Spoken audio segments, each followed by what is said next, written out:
Je souhaite associer à cette question d'actualité notre collègue Robert Wienie, retenu en Nouvelle Calédonie.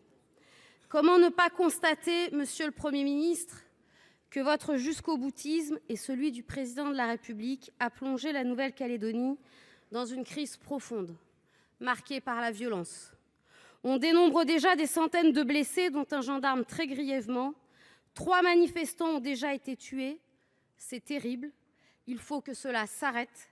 J'apporte, au nom de mon groupe, toutes nos condoléances à leurs familles. Cet acharnement a conduit à l'adoption à marche forcée du projet de loi qui remet en cause le processus de décolonisation issu des accords Nouméa en actant le dégel du corps électoral. En faisant cela, vous avez permis de faire vaciller la paix civile. Cessez donc vos éléments de langage. Vous saviez qu'en poussant l'Assemblée nationale au vote du texte, véritable victoire à la Pyrrhus, vous fermiez la porte au dialogue. Ce n'est pas un Conseil de sécurité qu'il faut, c'est le retrait du projet de loi, seul acte pour permettre l'apaisement et la reprise du dialogue, comme le demande collectivement la quasi-totalité des groupes politiques au Congrès de Nouvelle-Calédonie.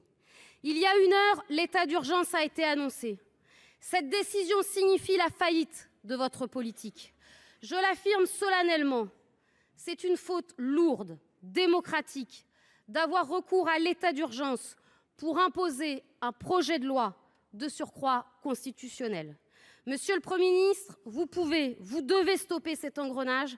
Allez-vous retirer le projet de loi constitutionnel ?